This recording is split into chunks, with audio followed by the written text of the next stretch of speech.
And how do people find an auctioneer? I mean, agents will have the relationship, but what if someone wants to check if that's the right auctioneer for them? Usually I would go and visit a number of other on-site auctions. That's probably the best way. Market You can, research. you can almost mystery shop your auctioneer, which is very, very common. I get a lot of people, unfortunately I work exclusively for my company, but I find a lot of people who are about to auction their property or who are considering auctioning their property will come along and attend our auctions, and they'll ask me questions around fees, timing and things of that nature.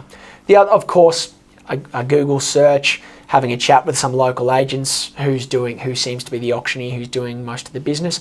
You can also have a discussion with the local governing body like the REIQ, who's our fraternity body. In Queensland. In Queensland, Real Estate Institute of Queensland, and they run mock auction competitions every year. And they'll usually have a huge amount of contestants, and then you have the REIQ Auctioneer of the Year. Okay, which I think if it's your largest asset, which it's likely that it will be, doing your market research is very, very important because you may get a premium price for your product if you use the right auctioneer.